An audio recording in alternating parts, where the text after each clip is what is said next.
سلام و عرض ادب. تو دوره آیکیک آلمانی با همدیگه میخوایم آلمانی رو از لول پایه یعنی از الفبای زبان آلمانی تا انتهای آیکیک با هم یاد بگیریم. ببینیم بچه ها، توی این دوره من تلاش کردم به بهترین نحو، پله پله، آهسته و با حوصله گرامر، لغات و مسائل مربوط به زبان آلمانی رو تا انتهای سطح آیکیک بهتون آموزش بدم. چیزی که در مورد این دوره وجود داره اینه که ما تو این دوره نمیایم روی یک کتابی مثل منشن یا اشتارتن بیا کار کنیم. من در واقع گلچینی از تمامی کتاب‌های زبان آلمانی، حالا داف کامپکت، اشتارتن بیا، منشن، اومدم جمع آوری کردم و توی جزوه‌های خودم قرار دادم و هر جلسه‌ای که به شما آموزش میدم جزوه‌شو خودم همون توی جلسه براتون درست میکنم و اون جلسه رو که تمام کردین میتونین از توی همون جلسه اون جزوه رو دانلود کنین. پس عملا از اولین جلسه تا آخرین جلسه‌ای که باهاتون کار میکنم توی این دوره جزواتش موجوده و میتونید دانلود کنید. این دوره هیچ پیش نیازی نداره.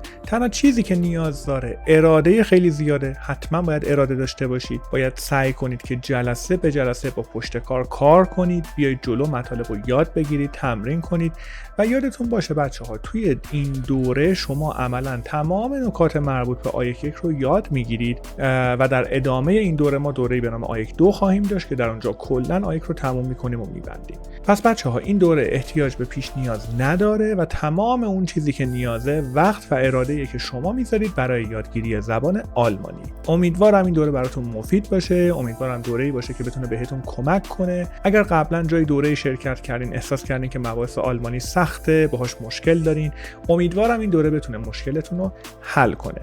خب بچه‌ها بریم که با هم دیگه دورمون رو شروع کنیم. سلام و عرض ادب. خب توی این جلسه می‌خوایم با هم دیگه الفبای آلمانی رو شروع کنیم.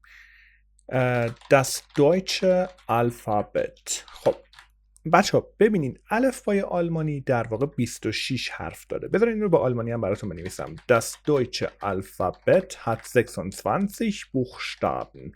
یعنی 26 تا حرف الفبا داریم ما توی آلمانی. خب الان کاری که ما انجام میدیم این 26 تا حرف آلمانی هستش که ما تو مرحله اول اینو میخوایم با هم یاد بگیریم.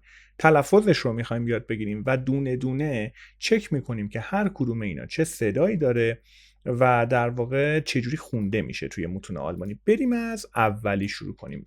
دقت کنین که بچه‌ها حتما اکتیو باشیم، فعال باشیم و بعد از اینکه من کلمه ها رو میخونم حتما شما هم با من تکرار کنین. خب اولین حرف الفابت ما میشه آ. تکرار کنین بچه‌ها. آ.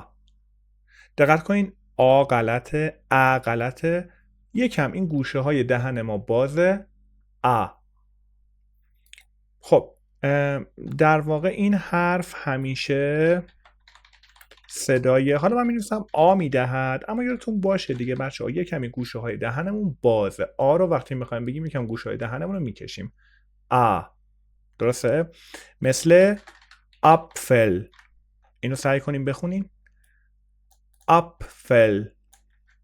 الفبای آلمانی خیلی آسونه بچه‌ها، به راحتی میتونین یادش بگیرین. واقعا میشه گفت که از چیزهایی که توی آلمانی خیلی آسونه همین الفباش هستش. خب پس حرف اول ما شد آ. اپفل. بریم سراغ دومی. ب. همیشه صدای ب میدهد. برای مثال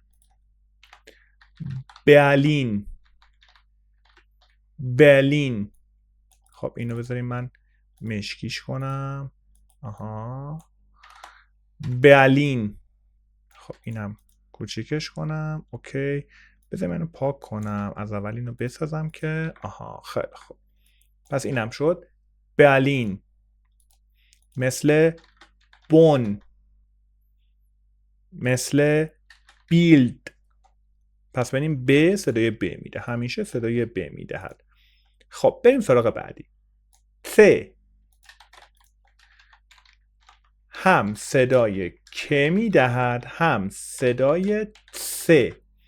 بچه ها ببینین صدای که وقتی میده مثل این کلمه که شده چی؟ کافه. کافه. اما اینجا صدای ت میده. ترکا. ببینین به صداش بچه ها مثل ترمز گرفتن تریلی رو دیدین؟ مثل ترکیبی از ت و سه. سه. سه. صدای ت میدهد. خب پس این شد سیرکا. سیرکا. خب بریم سراغ بعدی. د همیشه صدای د میدهد، مثل دس، دن، دو. این همیشه صدای د میده. بعضیشون خیلی آسونن، بعضیشون مثل قبلیه کم چالش برانگیزن، اما نگران نباشین یاد میگیرین. خب یه بار از اول بریم. آ، ب، س، د. ا.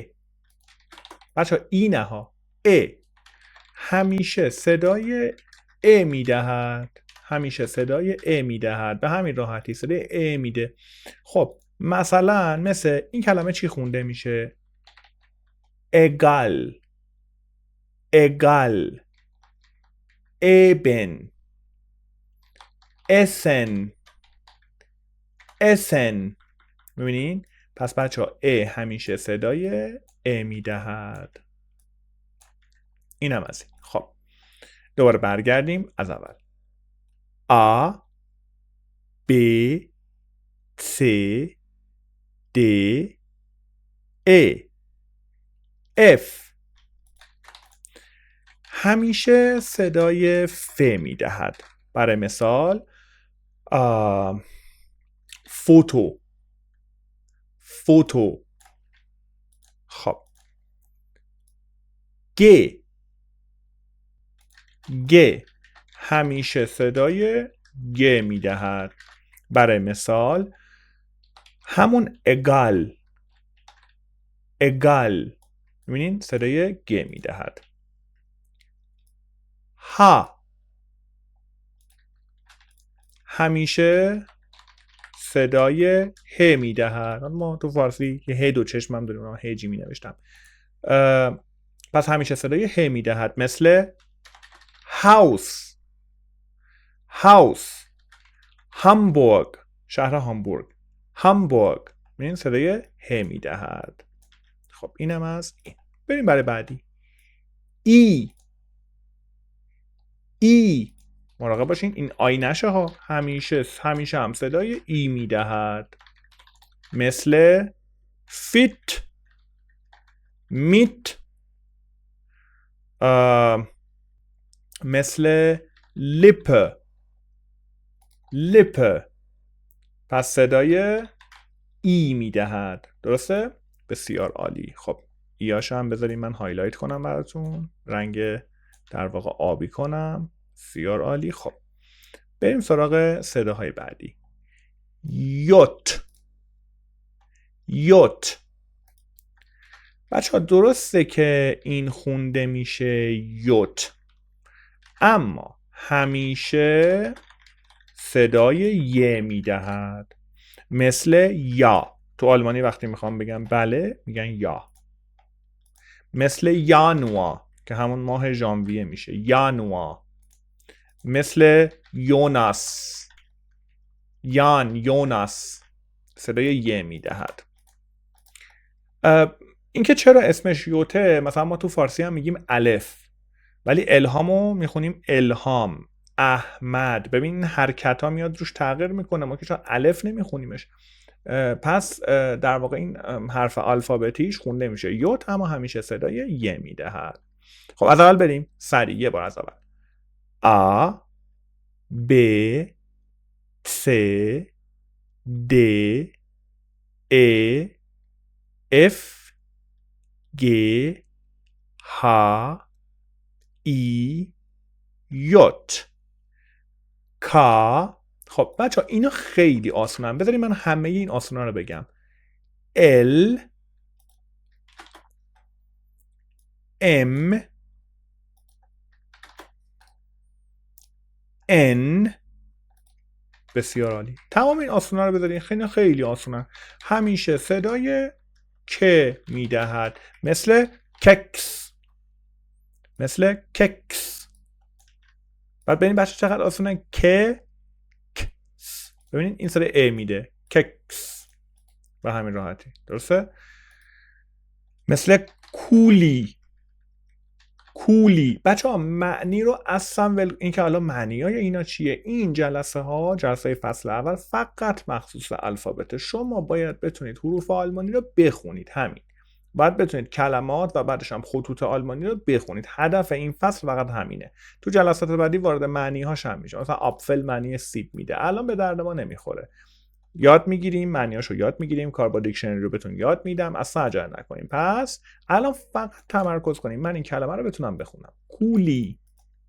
خب ال همیشه صدای ل میدهد، مثل لامپ، لیلا، لاسن. ببینید پس ال همیشه صدای ل میدهد. ل رو من هایلایت کنم، یعنی رنگ آبی بکنم و تمام. ام همیشه صدای م یا میم میدهد، مثل ماما، موتا، مثل مان. ام همیشه صدای م میدهد. خیلی هم راحته. بریم برای مورد بعدی. ان همیشه صدای ن یا نون میدهد، مثل خب کلمه با ان یادم نمیاد. مثل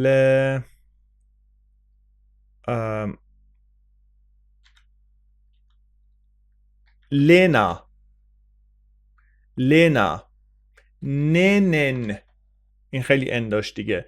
ننن. درسته؟ خیلی خب. پس ان همیشه صدای ان میدهد. حالا چه دو تا ان باشه چه یه دونه ان باشه، این خیلی ان داره. باید همه رو رنگ کنم. این دو تا ان چه یه دونه باشه چه دو تا باشه تغییر نمیده. حالا راجع به این دو تا ها هم بهتون توضیح میدم. خب بریم سراغ صدای بعد.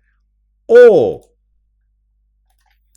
او همیشه صدای او میدهد، مثل اوپا، اوما، مثل کپف، کپف، اوما، اوپا، کپف. خیلی ساده است.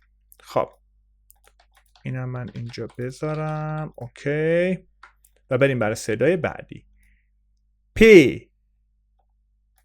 پی همیشه صدای پ میدهد، مثل همین کلمه‌ای که بالا نوشتم. اوپا، پاپا، پاسن. بریم پ همیشه صدای پ میدهد. اینم از این. خب بریم سراغ حرف بعد. کو. کو. بچه‌ها این یک ترکیبی از کو و او همیشه میاد که اینو فعلا رهاش کنین. تو جلسات جلوتر حتما بهتون توضیح میدم. اصلا عجله نکنین. عجله نکنین. هر چیزی رو سر تایمش. من یکم میکروفونمو بیارم عقب‌تر. خب هر چیزی رو سر تایمش یاد میگیریم. بریم سراغ بعدی. اغ. دقت کنین. اغ صدا از ته گلو میاد. اغ. ر غلطه. مثل قینو بخوام خیلی شل بگم بچه ها. اغ، اغ، اغ. خب پس این کلمه 3 تا حالت داره که من هر 3 تا حالتش رو بهتون یاد میدم. صدای این حرف از ته گلو می آید. پس یادتون باشه مثل قین حالت شلش ق نگیم. غ، غ. مثلا مثل غست، غست، غنن، غنن، غنن. همین 2 تا کلمه فعلا کافیه. غست، غنن، غست، غنن، غنن. خب پس من این سرش از ته گلو میاد. حالا اینو بذارم اق 1.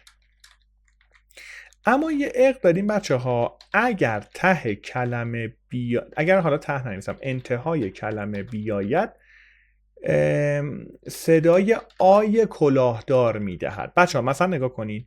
اگه اینجوری دیدین اق رو در انتها، ما نمیتونیم اینو بخونیم ویغ. غلط. میخونیم ویا. ببین نگاه کنین بچه ها. وی آ، ویا. دیا، میا، موتا، فاتا. ببین بچه ها اغ. حالا بچه ها چه در انتها اغ داشتید مثل این، چه در انتها اغ خالی داشتید، فرقی نمیکنه.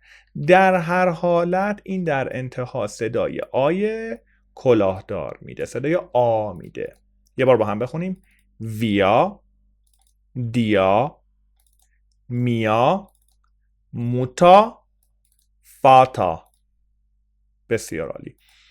یه حالت سومی داره که اگر وسط کلمه و بعد از حرف صدادار بیاید خوانده نمی شود ولی حرف صدادار را کشیده می کند. بچه این جزوه که دارم براتون درست میکنم قابل دانلوده، میتونیم برای این جلسه رو دانلود کنین، هیچ مشکلی نیست.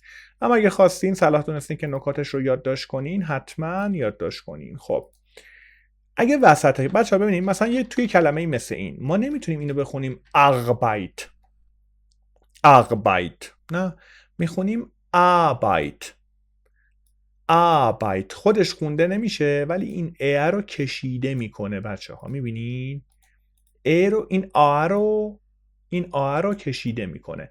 یعنی به جای اینکه بگیم اغبایت میگیم آبایت.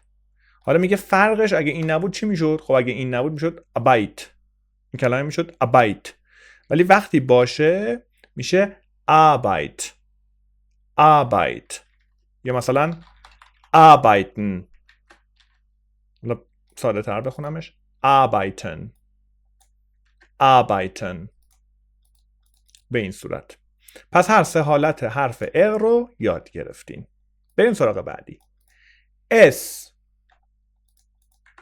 اس، اس هم سه حالت داره که حالت اول و دومش رو الان بهتون میگم، حالت سومش رو تو جلسه های بعد بهتون میگم. این باشه برای جلسه بعد. پس من یه خط تیر اینجا میذارم.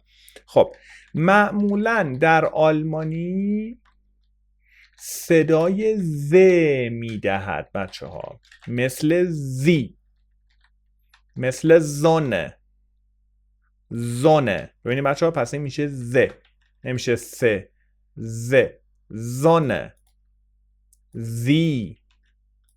مثلا عدد 7 در آلمانی میشه زیبن، حالا یا زیبن. صدای ز میدهد در انتها. بسیار عالی.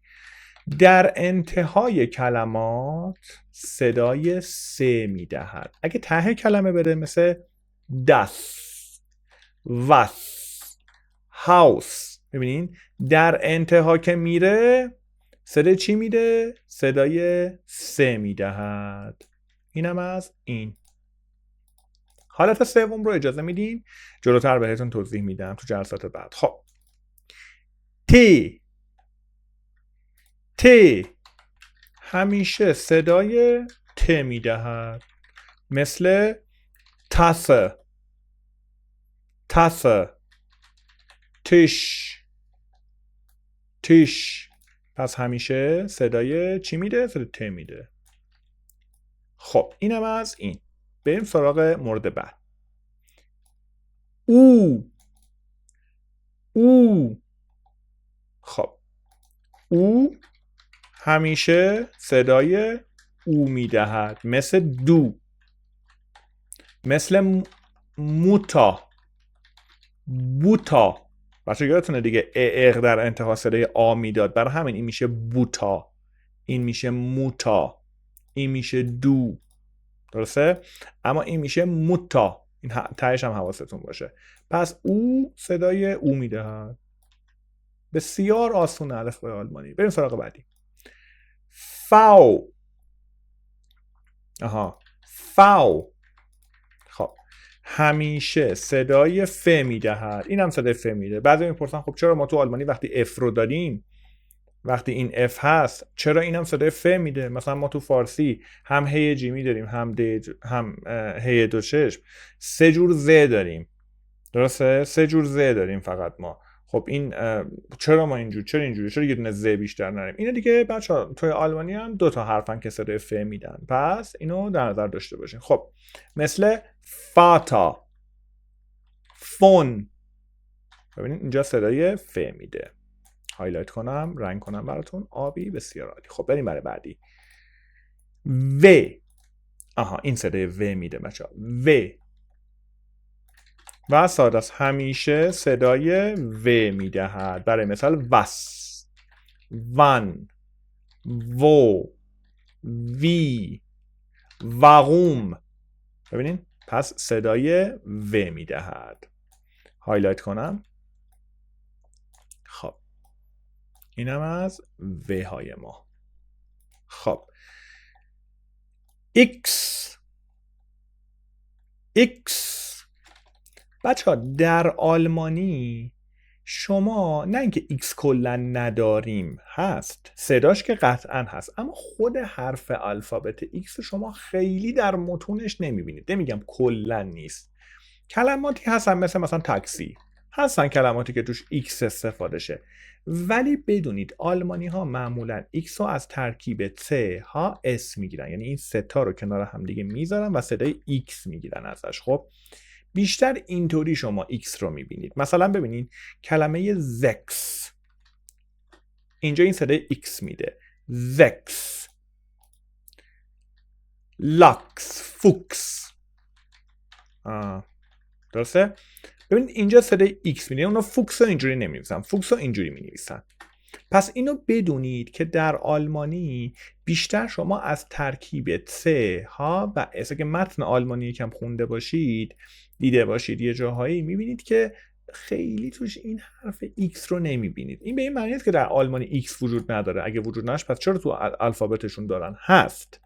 اما در مدل آلمانی ها معمولا X با این شکل نوشته میشه. حالا هستن کلماتی مثل این که با خود حرف X نوشته بشن، ولی خب پس این ترکیب رو یادتون باشه، ترکیب ت ها اس. یه بار دیگه اینا رو بخونم. زکس، لاکس، فوکس. بریم برای مورد بعد. یپسیلون. خب بچه ها یپسیلون صدای اوی اوملاوت میده، این او نقطه داره رو میده، ولی نکته ای که اینجا وجود داره اینه که خب من اینو یکم جلوتر بهتون یاد میدم، هر وقت بهتون یاد دادم اینم بهتون میگم، به همین سادگی. بذارید میم جلوتر یاد میگیریم. آخرین مورد ست. ت و س رو با هم بگین س. این ساکنه ها بچه ها. س. یه ت هم تهش بذارین. ست.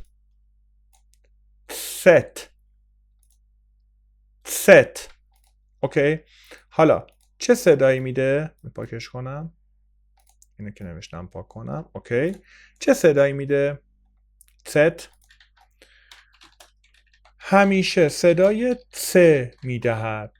مثلا ما اینو میخونیم سایت، سایت. سیم، سیما. یادتونه دیگه ار یا ار در انتها صدای آ میده. سیما. اینم از این. بسیار عالی. الان ما یاد گرفتیم که 26 حرف الفابت زبان آلمانی رو تلفظ کنیم. بچه ها یک بار دیگه با هم میریم از بالا حروف الفابت رو میخونیم، این جلسه رو میریم سراغ بخش بعدی. خب پس از اولی شروع کنیم، یکی یکی. آ، حتما بعد من تکرار کنیم. ب، س، د، ا، اف، G, H, I, J, K, L, M, N, O, P, Q, R, S, T, U, V, W, X, Y Z. خب این از حروف الفابت. حتما کلمات رو تکرار کنید. اما یه نکته دیگه، ممکنه شما به این فکر کنین که ای کاش این کلمات رو من میتونستم یه جایی بزنم که برای من تلفظ کنم. بچه یه سایتی هست به نام دیکت CC. من آدرس این سایت رو این زیر براتون میذارم، درشتش هم میکنم. این یه دیکشنریه. شما از طریق این دیکشنری بچه‌ها میتونین تلفظ هر کدوم از این کلمات رو که بخواید چک کنین. مثلا همین کلمه اگال رو من میام الان اینجا توی دیکشنری که الان براتون نشون دادم اینجا، اینو میذارم اینجا میزنم. خب نکنین وقتی که این کلمه رو اینجا گذاشتین، اجازه بدین من این دیکشنری، البته بچه‌ها بیشتر باید تلفظ خوبه چون معنی ها رو انگلیسی میده، اما تلفظش چرا خوبه؟ چون تلفظش کاملا نچرال و واقعیه. یعنی اشخاص حقیقی، اشخاص آلمانی میان اینجا و کلمات رو براتون تلفظ میکنن. ببینید من روی این پلی که کلیک میکنم، ایگال تلفظش میکنه. ایگال. بچه‌ها افرادی که توی این سایت کار میکنن و میان تلفظ میکنن، همه هیچ کدوم صداشون هوش مصنوعی یا ماشین نیست، همه واقعیه. فوتو آپارات. این بهنام 1990 هم خود بنده هستم که چندین سال پیش تو این سایت فعال بودم. فوتو آپارات میاد قشنگ براتون کلمه رو تلفظ میکنه. پس اگه تلفظ کلمات رو احتیاج داشتید میتونید از این سایت به راحتی استفاده کنید. حالا برای معنی ها و اینا دیکشنری بهتون معرفی میکنم. میگم ما هنوز به بحث معنی نرسیدیم، فقط تلفظ، فقط خواندن مهمه. خب تو بخش بعدی الفبامون میریم که این حروف نقطه‌دار و این شارفس اس رو با هم دیگه یاد بگیریم و ببینیم که اینا چه صدایی میدن. خب بریم برای جلسه بعدی. خب عرض ادب مجدد، بریم برای 3 تا حرف اوملاوت، همون حروف نقطه‌دار، دی اوملاوت. خب ببینین اول از همه که ممکنه این سوال پیش بیاد که ما خب 26 تا حرف آلمانی داریم، یعنی از آ تا تت. پس چرا اینا جزء حروف الفبا حساب نمیان؟ ببینیم بچه‌ها، همونطور که توی فارسی ما میگیم الف و تمام شد، این یک حرف الفبای فارسیه دیگه. ما نمیگیم ا یه حرف، یه حرف، آ یه حرف، او یه حرف. در واقع اینا حرکاتی هن که روی همین الف دارن انجام میشن، درسته؟ پس الف یه دونه از حرکاتی روش انجام میشه، مثل حالا فتحه، کسره و چیز این شکلی، درسته؟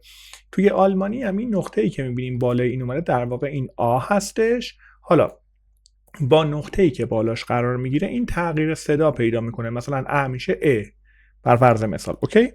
پس بدونین که این حرکت هستش، اوملاوت ها حرکت هستن و تغییر صدا ایجاد میکنن. همین.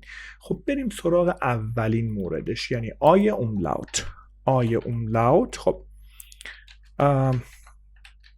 آی اوملاوت این شکلیه که صدا را تبدیل به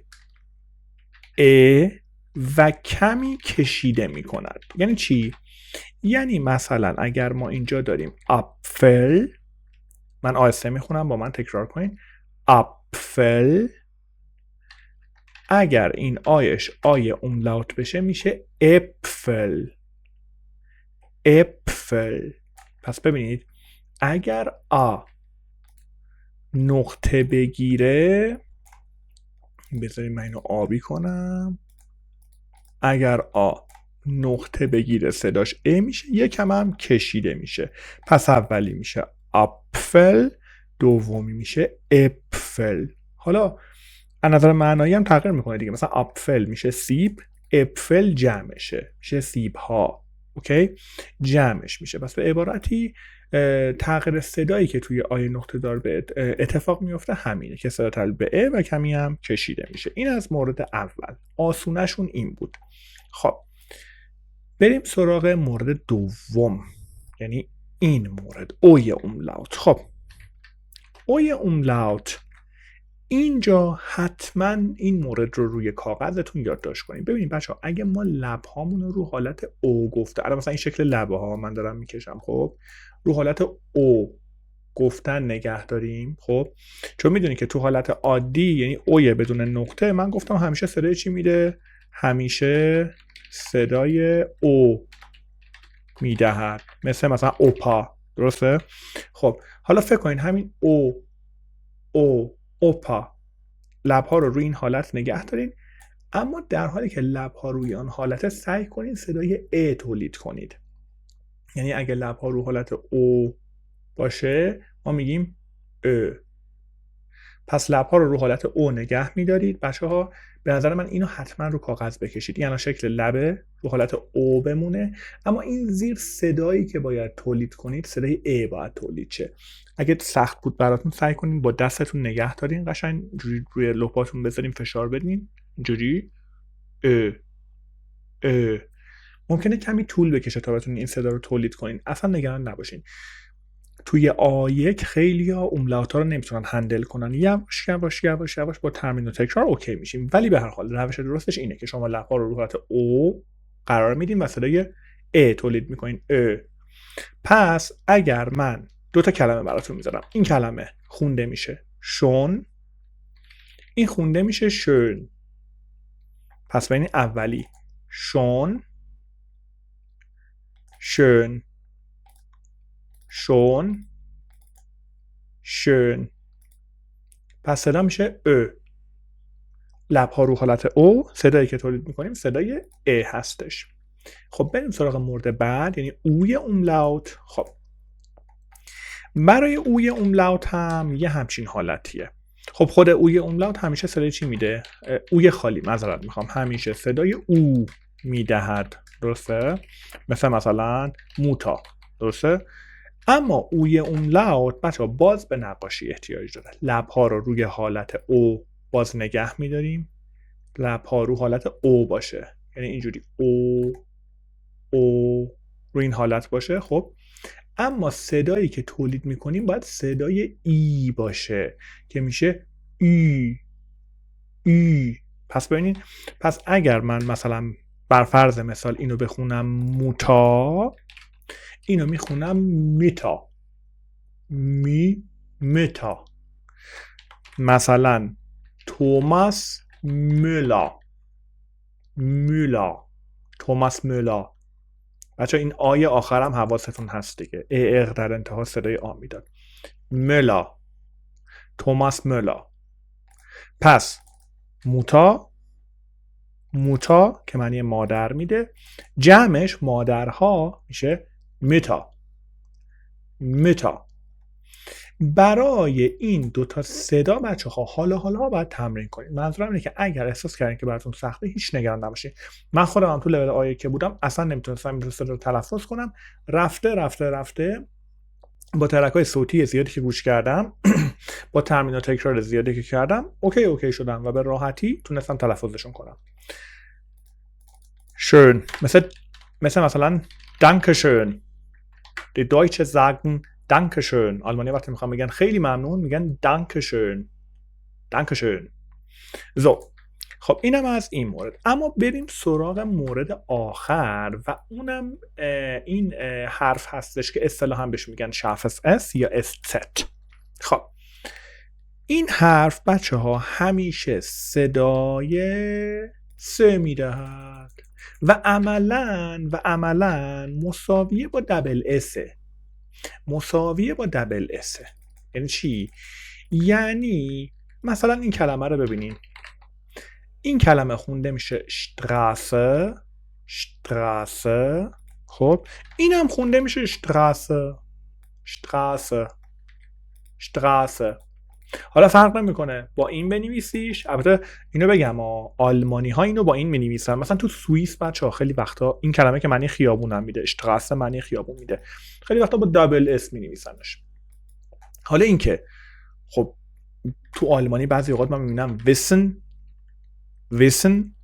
بعضی اوقات مثلا میبینم weiß، heißen، lassen، ولی مثلا میبینم lassen رو با دبل اس مینویسن. خب ولی مثلا heißen رو با شارفس اس مینویسن. خب این که خب حالا کجا این کارو میکنن اینا؟ اینم رفته دستتون میاد. یه نکته از من به شما بچه‌ها نصیحت، هیچ وقت نخواهید همه چیزو من همین الان باید یاد بگیرم، من همین الان باید بدونم دقیق کجا دبل اس میشه کجا شارفس اس میشه. فرقی نمیکنه. اندکی صبر کنید، رفته رفته اینا حفظتون میشه. من هیچ تلاشی برای حفظ کردن اینا نکردم که مثلا ویسن همیشه خب حالا تو آلمانی استاندارد همیشه با دبل اس نوشته میشه، ولی مثلا تو صرفش میگن ایک وایس با شارف اس نوشته میشه، هایسن با شارف اس نوشته میشه. آسته آسته اینا حفظتون میشه. پس عجله نکنید روی این. پس بچه‌ها شارف اس مساویه با دبل اس، اوکی، و همیشه هم صدای چی میده؟ صدای سه میده. بنویسید خودتون دیگه، من براتون می‌نویسم. همیشه صدای سه میدهد. اول آخر کلمه، وسط کلمه، هر جا بیاد کلا صدای سه میدهد. خب اینم از این بخش بچه‌ها. پس ما الان حروف اوملاوت و شارف اس رو یاد گرفتیم، اما بریم سراغ حروف همنشین. حالا می‌خوایم ترکیب ها رو با هم یاد بگیریم. حالا می‌خوایم با هم یاد بگیریم اگه دو تا سه تا کلمه کنار هم دیگه بشینن چه صدایی میدن. بخش اصلی الفبای آلمانی اینجا شروع میشه بچه‌ها. بریم برای شروع بخش بعدی. قبل از اینکه همنشین ها رو شروع کنیم بچه‌ها، من یه نکته رو بهتون بگم. اینجا نوشتم فوکال آف دویچ. حالا فوکال یعنی چی؟ یعنی حروف صدادار. ببینید حروف صدادار در زبان آلمانی میشن آ، ا، ای، او و او. این حروف صدادار رو تو ذهنتون داشته باشین، خیلی جاها به کارمون میاد، به خصوص تو بحث تلفظ. اگر من روزی به شما گفتم این حرف یک حرف صدا داره، یعنی یکی از این 5 تاست. اینو پس مراقب باشین. این شامل اوملاوت هاشون هم میشه، یعنی این 3 تا هم جزء حروف صدا دارن، در واقع همینان دیگه، فقط نقطه بالاشون اومده. پس اینها حروف صدادار هستن. خب حالا بریم سراغ همنشین ها. وقتی میگیم همنشین یعنی دو تا حرف کنار هم دیگه میشینن و یه صدای جدید تولید میکنن، مثل آ به علاوه او که با ازشون چی در میاد؟ او. این شکلی. خب این صدای چی میدهد؟ صدای او میدهد بچه‌ها. او. پس با من تکرار کنین. او. او. همیشه صدای او میدهد. بچه‌ها من آیه کلاهدار نوشتم اما او غلطه. او خیلی ا نمیشه، خیلی هم آ نمیشه، یه چیزی بینشه. یادتون باشه این گوشه دهن رو کشیدن، یادتون باشه. او. خب مثل چی؟ مثل برای مثال هاوس. ببین هاوس. ماوس. خب بذارین کما رو پاک کنم. هاوس، ماوس. مثل این صدای چی میده؟ که. کاو، فن. ببین خیلی الفبای آلمانی آسونه. این صدای که میده، این صدای ف میده، این صدای ا میده، اینم صدای ن میده، اینم که صدای او میده. پس میشه کاو، فن. کاوفن. معنیاشو الان کار نداریم. کاوفن. مثل آوتو. پس بچه ها آتو نه، آوتو. مثل بلاو. خب همینجا کافیه، تا همینجا کافیه. عالی.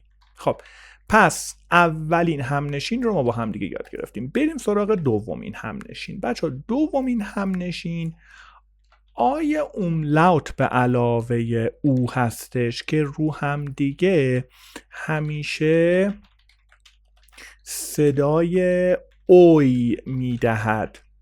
صدای اوی میدهد بچه ها. مثل این صدای چی میده؟ صدای که. درسته؟ که. خب کوی صدای اوی میده دیگه. کوی، کویف، کویفا. یادتونه دیگه تو جلسات قبلی گفتم ار یا اگه در انتها بیاد صدای آی کلاهدار میده. باریکلا. پس میشه کویفا. غ صدا غ میده دیگه. غ. غوی. بیاین تیکه تیکه بریم. غوی من. قویمن نه ها، رویمن هم غلطه. ببینی غ. غویمن. مثل قین و شل بگین. غویمن. مثل خب کلمه دیگه تو ذهنم نمیاد. kein پروبلم، اشکال نداره. بریم جلوتر. از اینها خواهید دید، یادتون باشه. پس آیه اوملاوت و او صدای اوی میده. ما یه ترکیب دیگه هم داریم بچه ها که صدای اوی میده. و اون ترکیب ا و او هستش بچه ها. ا و او هم صدای اوی میده. اوکی، مثل این صدای ن میده، نقطه درست کنم، نه، نوی، نوی، تمام شد، همین کلمه شه، نوی که معنی جدید میده، نوی. مثل نوین، نوین، نوین. مثل هوی، هوی ته، هویته. اگه هم نشینا رو هم یاد بگیریم بچه ها، الفابت آلمانی به همون آسونیه که تو جلسات قبل بهتون گفتم. این صدای ت میده، این صدای ا میده. حواستون باشه. یه نکته رو میگم یادداشت کنین، تو آلمانی همیشه صفر تا سر کلمه رو بخونین، یعنی ای آخر. مثلا اگه اینو بگین هویت غلطه ها، مثل انگلیسی نیست که مثلا اینو میخونید میک، انگاری که این ای، حالا البته بماند که این ای رو این ای تاثیر داره، ولی به هر حال انگاری مثلا میگن این ایه تا انگار خونده نمیشه، درسته اینجوری. ولی تو آلمانی شکلی نیست. تو آلمانی هر چی رو دیدی بخون، قانون الفباش اینه، میگه هر چی رو دیدی بخون. این صدای ه میده، این دوتا با هم صدای اوی میده، این صدا ت میده، این صدا ا میده، پس این میشه هویت. مثل لوی، لوی، لویت، لویت. مثل فروی، فروی، فروی، فرویند، همون فرند معنی میده، دوست، فرویند. مثل اوی، ل، اویل. این هم هست. پس ترکیب ا و او هم صدای اوی میدهد. این تا اینجا. پس تا اینجا 3 تا ترکیبی یاد گرفتیم که بچه‌ها اگه دقت کنید همشون حروف صدا دارن. درسته، همشون حروف صدا دارن تا اینجا. پس ما الان داریم همنشینی حروف صدادار رو با هم یاد میگیریم.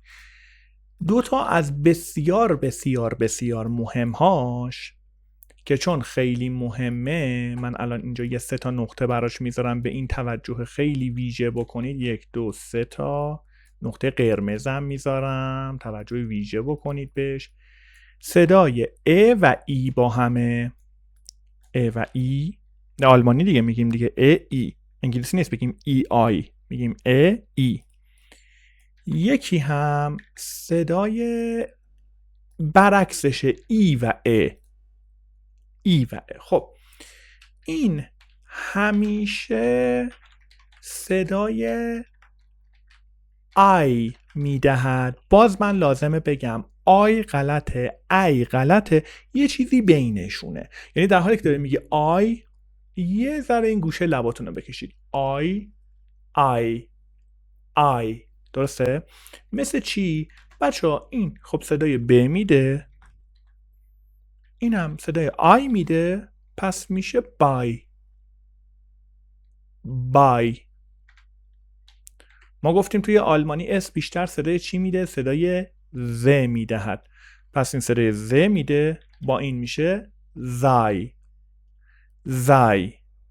یا مثلا این میشه زاین، زاین. درسته؟ احسنت. مثلا دوباره این صدای آی، لن، آیلن، صدای ل میده، صدای ا میده، صدای ن میده، این هم صدای آی میده، آیلن، آیلن. مثلا یکی دیگه داریم بچه ها، ب آی لن، به آیلن، ب آیلن، به آیلن. مثل های لن، هایلن. مثل وایل، وایل، های، هایسن، هایسن. خب پس ببینید همیشه صدای آی میدهد، درسته؟ حالا برعکس این مورد، یعنی ایشون همیشه صدای ای میدهد. خب بذارید من این درستش کنم، همیشه صدای ای میدهد. مثلا ما توی آلمانی اینو میخونیم زی، زی.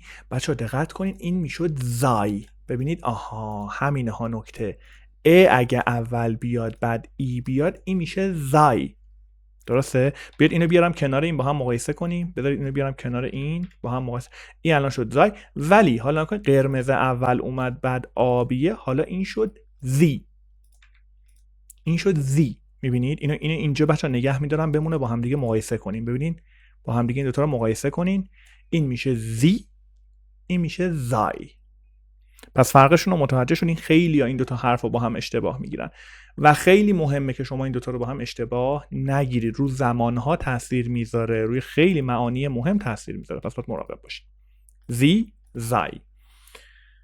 مثل فلی. فلی صدای ف میده، صدای ل میده، اینم که صدای ای میده، پس میشه فلیگن. فلیگن، فلیگن، فلیگن. حواستون هست بهش؟ مثلا بچه‌ها بالا نگاه کنین، یه فعل براتون می‌نویسم. این صدای ش میده. جلوتر با هم دیگه یاد میگیریم ترکیب اس ها با هم یاد میگیریم. صدای ش میده یکم جلوتر. حالا میخوام کلمه بنویسم که این توشه. ش. خب ش غ داره اینجا. خب وایس این خراب کردم. شخای. آها ببین، شخای، schreiben یا schreiben، schreiben، schrei، شرای غلطه ها، شقای غلطه ها. غی شل مثل قین یکم شلتر. schreiben، schreiben. میبینین ای اول اومده. حالا گذشته، حالا بذارید معنیشو بگم، قرار رو معنی ها کار نمیشه. مثلا schreiben میشه نوشتن. schreiben میشه نوشتن. درسته؟ گذشته schreiben میدونین چی میشه؟ یه گ اولش میاد، جای این دوتا هم عوض میشه، میشه geschrieben. آها این دفعه شد geschrieb. geschri، این صدای گ میده، این صدای ش میده. geschrieben، geschrieben. دیدین؟ پس تو زمان افعال تاثیر داره. این تلفظ رو باید مراقبش باشیم. ببین ای که اول، ای که اول میاد میشه schrei، schreiben، heißen، weil، heilen، beeilen یا eilen، sein. آها bei. درسته؟ خیلی هم عالی. خب دی. ببینید دی صدای ای میده، یکم هم کشیده است. دی. وی یا مثلا وی دا. ویدا. ار در انتها صدای آی کلاهدار میشه. ویدا. ویده نه، ویدا. ویدا. بسیار عالی. خب اینم از این. خب بریم اما برای قسمت بعد. خب حالا میرسیم بچه‌ها به همنشینی حروف بی صدا. حروف بی صدا یعنی دیگه بچه‌ها جز این دیگه این آ ای او رو دیگه رها کنین دیگه. حالا با چیزایی کار داریم که دیگه جز اینا نیستن. مثلا بچه‌ها ترکیب اس ها کلا این ترکیب صدای ش میدهد. صدای ش میدهد. به همین مثلا شوله. شوله. ببین پس این الان صدای ش میده. شوله. شوله. شوله. تی. تی. تیش.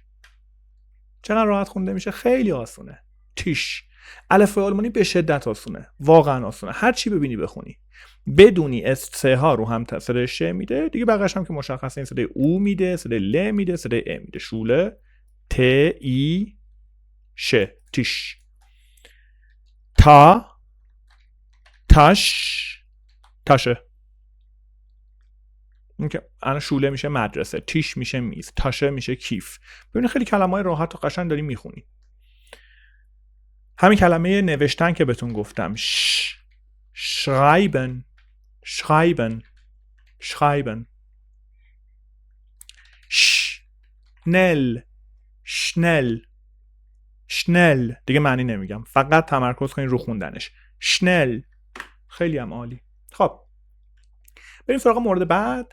مورد بعد بچه‌ها در واقع ترکیب نه است ها، ترکیب ت ها هستش که این ت ها صدای ش نرم یا ش همراه با لبخند میدهد. من احساس کردم این بهترین توضیحیه که میتونم بدم. ببین وقتی میگیم ش با لبخند، مثلا فکر کن شما داری میگی صدای ش رو داری میگی، آروم آروم لبخند بزن.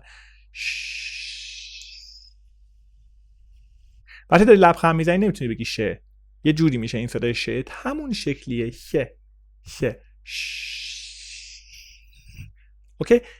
زبون به سقف نزدیک میشه یکم، مثل ایش،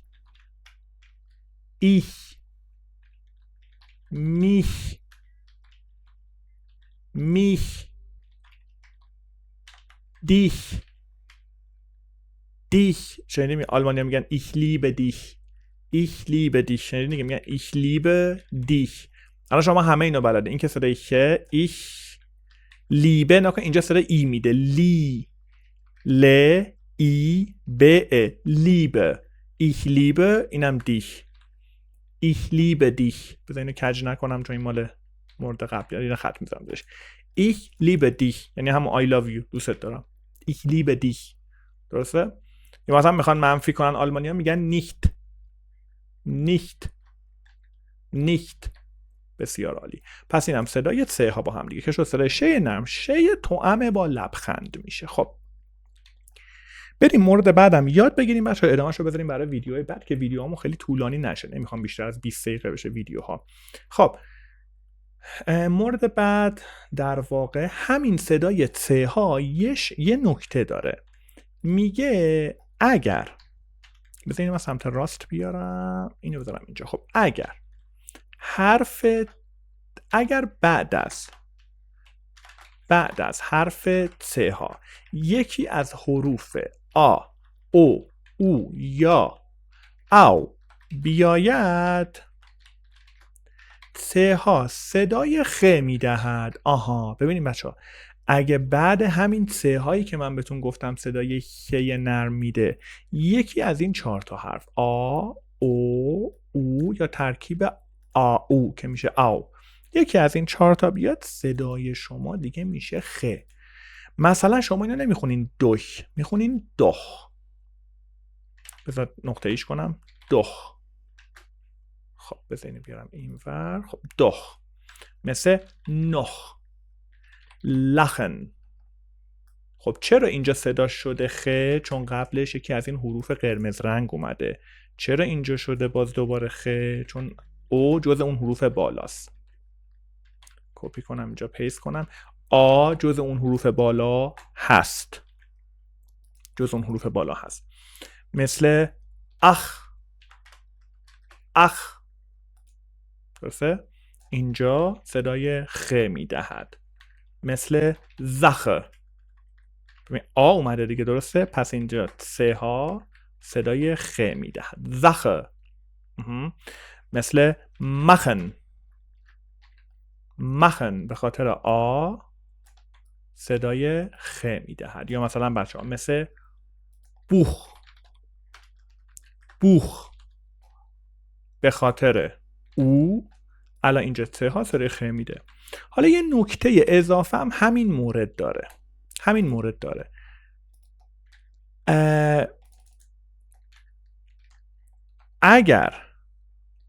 اگر حروف آ، خب اینجوریش کنم، اگر حروف آ، او، اگر این حروف این چارتایی هست که من بهتون گفتم آ، او، او، او، اگه اینا اوملاوت بشن، یعنی اگر حروف،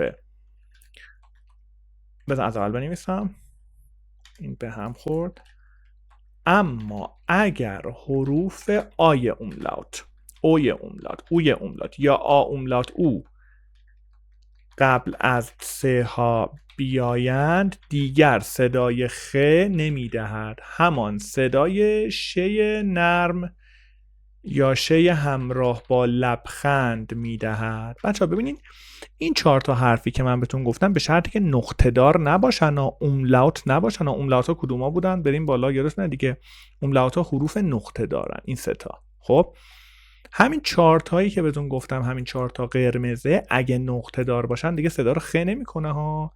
پس میگم دیگر صدای خ نمیدهد و من میام یه هایلایت قرمز میکنم که حواستون باشه، همان صدای ش نرم یا ش توأم با لبخند رو میدهد. بذار سبزش کنم که اینجا هم حواستون باشه. مثلا بله درسته، ما این کلمه رو میگیم بوخ که میشه کتاب، اما میشه بوشا.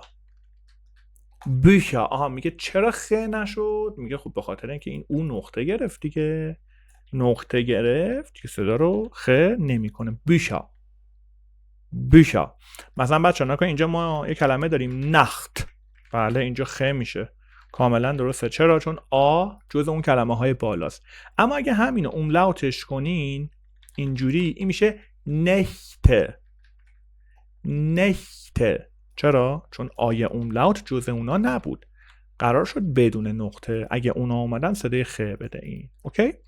اینم از این مورد. خب تا اینجا کافیه، ادامهش رو بریم تو ویدیوهای بعدی. چند تا همنشین دیگه هست که اگه اونا رو هم بهتون بگم دیگه انشالله تمومه و میریم برای روخونی متن و جنبندی بخش الفابت.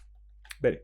خب بریم برای بخش آخر حروف همنشین. خب توی بخش آخر بریم سراغ حرف بعدی که حرف بعدی میشه ترکیب ت اس ت ها. خب این 4 تا حرف روی همدیگه همیشه صدای چه میدهد؟ برای مثال این صدای چی میده؟ د. این دوتا رو همدیگه صدای چی میداد؟ ا و او صدای اوی میداد. پس تا اینجا شد دوی. دوی. اینم صدای چه میده، پس این میشه دویچ. دویچ همون آلمانی میشه، دویچ. یا مثلا دویچ لند که اینجا معنی آلمان میده، اینجا کشور آلمان معنی میده، دویچلند. پس صدای چه میده. مثلا یک کلمه دیگه مثال بزنم، رو. رو. این صدای غ، این صدای او. رو. روچ. روچ. روچن. روچن. به همین راحتی صدای چه میدهد. خب بریم بچه ها برسیم به این مورد. من برگردم، یادتونه تو جلسه اول الفابت گفتم که اس یه حالت سوم داره که بعداً بهتون توضیح میدم. الان وقت اینه که این اس رو با هم دیگه یاد بگیریم بچه ها. بریم این اس حالت سوم پایین، فرق اینجا حالا رنگش کردم اما پایین چون اینجا جا کوچیکه، بریم همون پایین بهتون توضیح بدم. ببینید بچه ها، اگر اس به همراه ت یا اس به همراه پ در ابتدای کلمات بیاید، در واقع بذارین جداشون کنم، است صدای شت، اشت نها شت، و اسپ صدای شپ میدهد. یعنی چی؟ یعنی مثلا این کلمه میشه شپیل. خب بذاریم با هم چک کنیم، شپیل. دقت کنیم بچه ها، اگر این ترکیب یعنی ترکیب اس و تی، ترکیب اس و پی در ابتدای کلمات بیاید، این صدای شپ و این صدای شت میدهد. دقت کنید اشو نمیخونید، برای همینم تو پرانتز گذاشتم. خب میشه شت، شپ. اوکی؟ پس این میشه شپیل. شتایگن. آها ببینین الان اینجا یادتونه این صدای ای میداد، درسته؟ صدای ای میداد. شپیل. به قبلی هم یه نگاهی بکنیم دیگه. اینم شت، شت. این صدای آی میده، شتای، شتایگن. اینجا یادتونه دیگه با هم تو این ترکیبا کار کردیم که این صدای ای میده، این صدای ای صدای آی میده. پس ما اینجا داریم چی؟ ما اینجا داریم steigen یا steigen. مثل شپ، spre، sprechen، sprechen، sprechen. Stu، student، student. مثل شتون، شتونده، شتونده و کلماتی از این قبیل. پس ببینید حالت سوم اس این شد که اگر در ابتدای کلمه است یا اسپ با هم بیاین، این دیگه اس صدای ش میده، شت و شپ. اینم از این مورد. خب این رو من بزرگ کنم یکم که بدونیم عنوانشه. خب اما بریم سراغ مورد بعدی. خب اگر در انتها ایگه بیاید، بچه ها نکنید در انتهای کلمات در آلمانی استاندارد صدای ایش میدهد. بچه ها ببینید تو آلمانی استاندارد، یعنی مثلا تو آلمانی سوئیس ممکنه فرق کنه. به این کلمه نگاه کنید. مثلا بچه ها ما این کلمه داریم بیلیش. خب اینجا شما ممکنه بگید مگه نگفتی گ همیشه صدای گ میدهد؟ بله. پس چرا اینجا صدای ایش میده؟ خب تو آلمانی استاندارد اگه در انتها ایگ اومد اینجا صدای ایش میده. بیلیش. این که میگم تو آلمانی استاندارد، مثلا تو سوئیس اینو میگن بیلیگ. تو سوئیس هم یکی از زبانهای رسمیش آلمانیه دیگه، اونجا میگن بیلیگ. اوکی. اما آلمانی استانداردش، آلمانی بدون لهجه، بیلیش. هونیش، ویندیش، ونیش.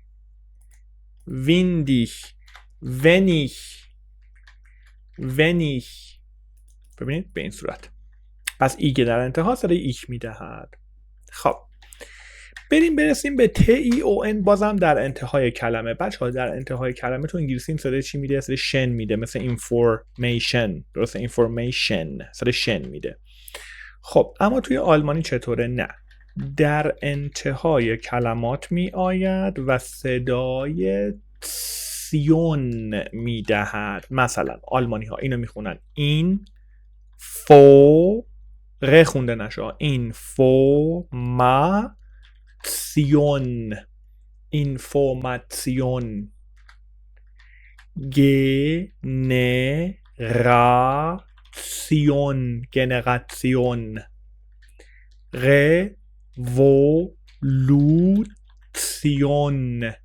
رولوسیون. پس ببینین اینفورماسیون، گنراسیون، رولوسیون. اینم از ترکیب TEON. خب آخرین موردی که میخوام بهتون بگم بچه ها، حرف کو رو هم یادتونه بهتون گفتم که کو، البته نه اینکه کو حالا همیشه حتما با او میادا، غالبا شما کو رو به همراه او میبینید. این مورد آخرم بهتون بگم و بریم سراغ تمرین روخانی. خب ببینید بچه ها، معمولا کلمه کو با او میاد و با هم دیگه صدای کو میده. این نمیتونم بنویسم، واقعا نوشتنش سخته، اما مثلا این کلمه توی آلمانی چی خونده میشه؟ خب اینش که خونده میشه اله، کاملا مشخصه، اله. درسته؟ این میشه کو. ردیف بالای دندون ها روی لب پایین بشینه باشه. کوله. عالی. کوله. پس ترکیب کو و او صدای کو میده. که رو میگی و رو هم تلفظ میکنی جوری که قشنگ ردیف بالای دندان رو لب پایین بشینه. کوله. مثل کوادرات، کوالیتت، کوانتیتت. اگه انگلیسیتون خوب باشه کوالیتت همون کوالیتی میشه، کوانتیتت هم همون کوانتیتی میشه. خب اینم از این. خب مورد دیگه ای نداریم، تمام موردها رو گفتم. حالا وقت روخونیه، یعنی الان از این لحظه به بعد ما هر جمله‌ای رو بنویسیم شما طبق چیزهایی که تو آلمانی یاد گرفتید باید بتونید اونو روخونی کنید. بیاین آروم آروم با هم دیگه با جمله‌های کوچولو و ساده شروع کنیم. خب جمله اولی که من میخوام باش شروع کنم، اول بذاریم بنویسمش بچه‌ها.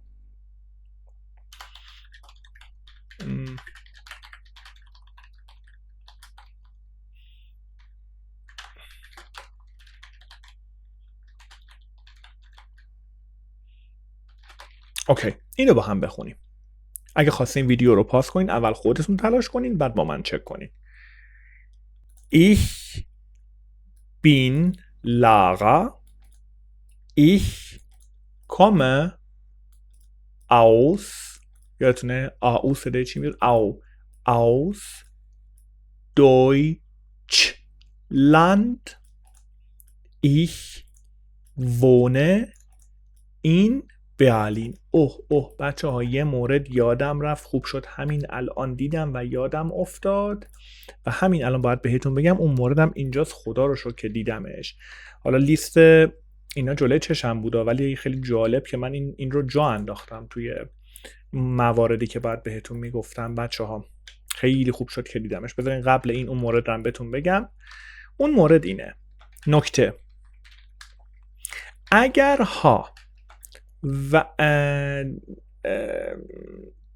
ها وسط کلمه بیاید و قبل از ها یک حرف صدادار داشته باشیم، ها خوانده نمی شود ولی حرف صدادار قبل آن کشیده می شود. این نکته ها رو داشته باشید. بذارید من یکم درشتش کنم. خب یعنی چی؟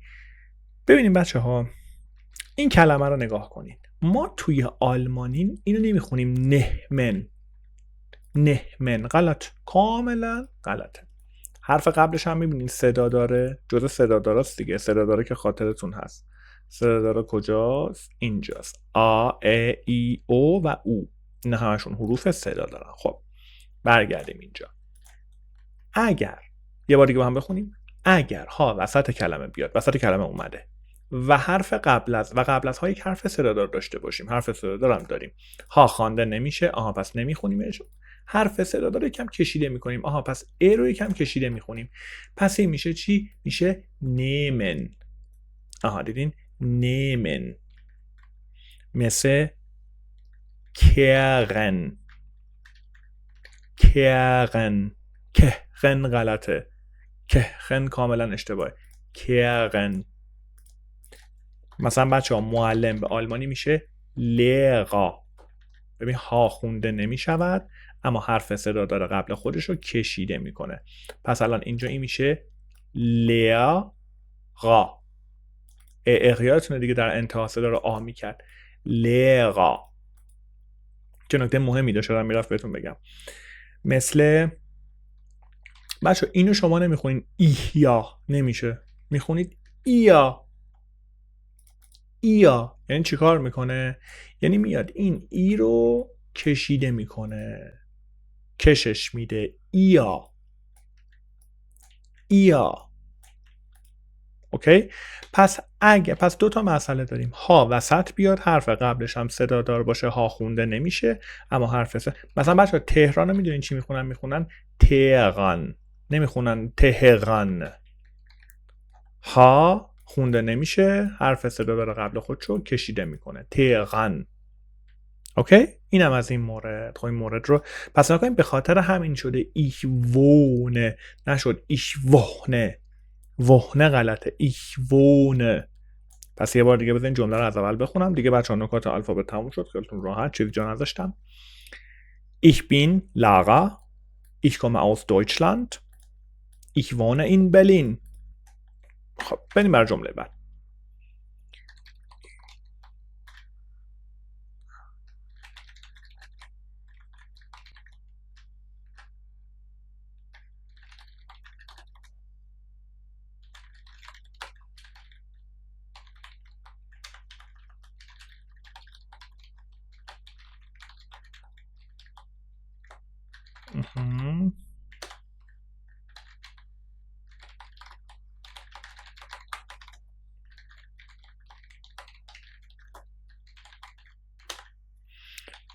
خب یکم سخت‌ترش کردم. خب Ich heiße Jonas. Ich komme aus Hamburg. Ich bin Student. Ich habe eine Ich habe eine große eine große Familie. Ich habe eine große Familie. Ich habe عدد نباید براتون بنویسم. Ich habe drei. Ich habe drei Brüder und eine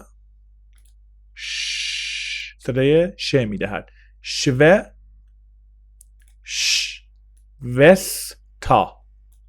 Eine Schwester. Wir ر همیشه در انتها صدای آ میده. Wir leben alle zusammen. Wir leben alle zusammen in München. In München. شهر مونیخ. خب یه بار کاملش رو بخونم. Ich heiße Jonas. Ich komme aus Hamburg. Ich bin Student. Ich habe eine große Familie. Ich habe 3 Brüder und eine Schwester. Wir leben alle zusammen in München. Wir leben alle zusammen in München. خب اینم از این مورد. برای تمرین من یه رفرنس میخوام بهتون بدم بچه‌ها که میتونید حتما از اون استفاده کنید. سایتی هست به نام lingua.com. توی این سایت قسمت آلمانیشو من وارد میشم، قسمت ریدینگشو وارد میشم. یه دونه ریدینگ A1 داره به نام فورشتلونگ. اینجا یه متن داره بچه‌ها. فقط نکته ای که هست اینه که این متن عدد داره، با عدداش درگیر نشید چون هنوز شما عددا رو یاد نگرفتید. جلوتر با هم میخونید. حالا من متن اینو میام توی جزوه شما میذارم. خب لینک این مقاله رو هم براتون زیرش میذارم، زیر جزوهتون اینها. اوکی؟ خب چرا لینکش رو گذاشتم؟ چون بچه‌ها این مقاله با 4 تا صدای مختلف این متن رو براتون میخونه، روخونی میکنه. خب بنابراین شما میتونید از این متن استفاده کنین برای تمرین روخونی. سعی کنین خودتون بخونین. میتونین تک کلماتش رو توی هوش مصنوعی یا همون سایت دیکسیسی که بهتون آموزش دادم بزنید، تمرین کنید و سعی کنید متن رو بخونید. پیشنهاد من اینه که اول خودتون متن رو بخونید قبل از اینکه بخواید حالا گوش کنین که اینا چی میگن و بعد گوش کنین ببینین درست خوندین یا نه. حتما سعی کنین که صدای خودتون رو ضبط کنید. قطعا اشتباه خواهید داشت ولی هیچ اشکالی نداره. با همین اشتباهاتی که شما یاد میگیرین بهتر میشین، تمرین میکنین و هی خودتون رو ارتقا میدین.